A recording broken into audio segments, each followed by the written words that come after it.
Hi friends, ఈరోజు మనం toxic cinema పూర్తి కథను 6 నిమిషాలలో పూర్తిగా తెలుసుకుందాం. Toxic a fairy tale for grown ups. ఈ కథ 1947 కాలంలో పోర్చుగీసు పాలనలో ఉన్న గోవా నేపథ్యంలో సాగుతుంది. టాక్సిక్ సినిమా పూర్తి కథ. ఈ కథ 1947లో గోవాలో మొదలవుతుంది. అప్పట్లో గోవా ఇంకా పోర్చుగీసుల పాలనలో ఉంటుంది. అక్కడ డ్రగ్స్, అక్రమ వ్యాపారం, గ్యాంగ్స్టర్ల ఆధిపత్యం ఎక్కువగా ఉంటుంది. ఈ ప్రపంచంలోకి వచ్చిన ప్రధాన వ్యక్తి రాయ.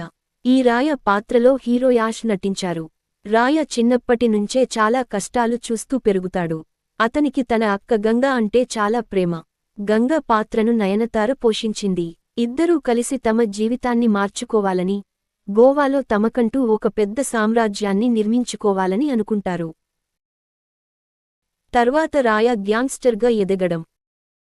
గోవాలో అప్పటికే సాల్వడార్ అనే శక్తివంతమైన వ్యక్తి అక్రమ వ్యాపారాన్ని నడుపుతుంటాడు.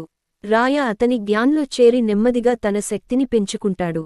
సాల్వడార్కు రెబెక్కా అని ఒక కుమార్తె ఉంటుంది. ఆమెను పెళ్లి చేసుకుంటే రాయకు సాల్వడార్ సామ్రాజ్యంలో మరింత అధికారం వస్తుందని ఆశపడతాడు. గంగా కూడా రాయ ఆ పెళ్లి చేసుకోవాలని కోరుకుంటుంది. అలా మొత్తానికి రాయ రెబెక్కాను పెళ్లి చేసుకుంటాడు. కానీ ఇక్కడే కథలో నదియా అనే మరో వ్యక్తి వస్తుంది.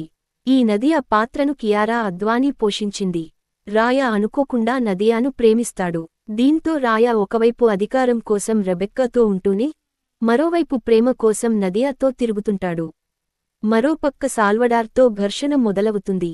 రెబెక్కాను పెళ్లి చేసుకుని రాయ నదియాతో సంబంధం పెట్టుకోవడం రెబెక్కా తండ్రి సాల్వడార్కు నచ్చదు. అప్పుడే పరిస్థితులు మరింత తీవ్రమవుతాయి. ఇలా చివరకు రాయ సాల్వడార్ను చంపేసి అతని సామ్రాజ్యాన్ని తన ఆధీనంలోకి తీసుకుంటాడు. ఇలా రాయ గోవాలో అత్యంత శక్తివంతమైన గ్యాంగ్స్టర్గా మారతాడు. అతని అధికారం పెరిగి క్రైమ్ సామ్రాజ్యం గోవా దాటి మకావు వరకు విస్తరిస్తుంది. బయట ప్రపంచానికి అతను విజేతగా కనిపిస్తాడు. కాని అతని వ్యక్తిగత జీవితం మాత్రం పూర్తిగా కూలిపోతుంది. ఇక టికెట్ ఎంట్రీ. రాయ, నదియాకు ఒక కొడుకు పుడతాడు. అతని పేరు టికెట్. ఇక్కడ ఒక ఆసక్తికరమైన విషయము ఏమిటంటే, టికెట్ పాత్రను కూడా యాష్ పోషించాడు. అంటే సినిమాలో యాష్ తండ్రి రాయ పాత్రలో, కొడుకు టికెట్ పాత్రలో కూడా కనిపిస్తాడు. టికెట్ తన తండ్రి దగ్గర పెరగడు. అతని బాల్యం చాలా బాధాకరంగా ఉంటుంది.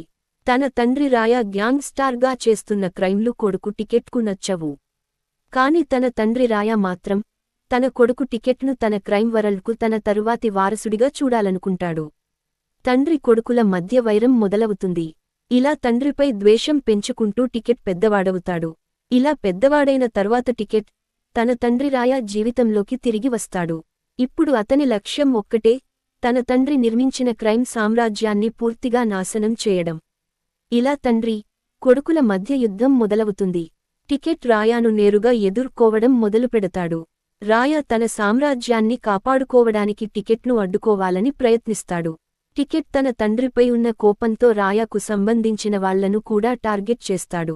రాయకు మరో కుమారుడు ఆడం ఉంటాడు.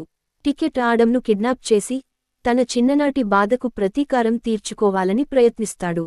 కానీ ఒక దశలో టికెట్కు రాయాను చంపే అవకాశం వస్తుంది. అయినా అతను రాయాను చంపడు. పైగా రాయాను ఒక దాడి నుంచి కాపాడతాడు కూడా. ఇక్కడ ప్రేక్షకులకు టికెట్లో తండ్రిపై ఎంత కోపం ఉన్నప్పటికీ లోపల అతనిపై ఉన్న అనుబంధం ఇంకా పూర్తిగా చనిపోలేదని అనిపిస్తుంది. అయితే అసలు ట్విస్ట్ ఇక్కడే మొదలవుతుంది. ఇప్పటివరకు మనం చూసిన కథ మొత్తం ఒక్కసారిగా తలకిందులవుతుంది. టికెట్ వాస్తవానికి రాయ మనసులో సృష్టించుకున్న ఒక కల్పిత వ్యక్తి. రాయ గతంలో ఇదివరకే నిజ జీవితంలో తన క్రైమ్ వరల్డ్కు వ్యతిరేకంగా పనిచేస్తున్నాడని, తన కొడుకు టికెట్ను స్వయంగా తానే చంపేశాడు. కాని కొడుకును చంపిన పాపభీతి రాయాను లోపల నుంచి మానసికంగా తినేస్తుంది.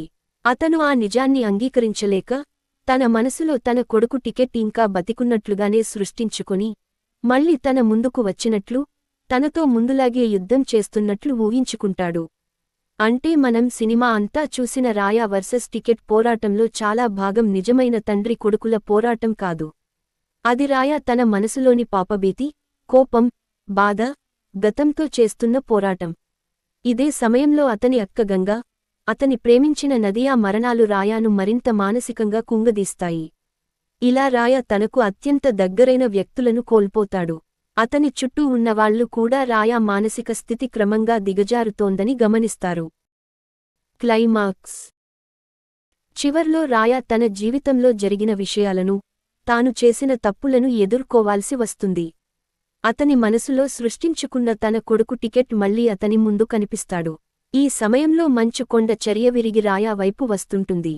రాయ పారిపోవడానికి బదులు తన మనసులో బతికి ఉన్నట్లు సృష్టించుకున్న తన కొడుకు టికెట్ను కౌగిలించుకుంటాడు.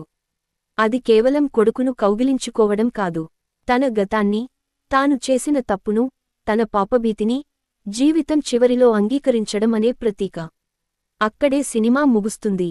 ఇక సినిమా అసలు అర్థం ఏమిటంటే, టాక్సిక్ లో అసలు విలన్ ఇంకో గ్యాంగ్స్టర్ కాదు, హీరో రాయ స్వయంగా. అతని కోపంతో, అధికారం కోసం చేసిన నేరాలు, కుటుంబాన్ని కోల్పోవడం, ముఖ్యంగా తన కొడుకును కోల్పోయిన పాపభీతి, ఇవన్నీ చివరకు అతనినే నాశనం చేస్తాయి.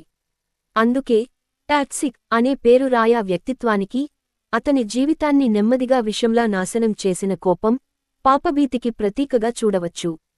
ఈ వీడియోని మీ ఫ్రెండ్స్ అండ్ ఫ్యామిలీతో షేర్ చేయండి.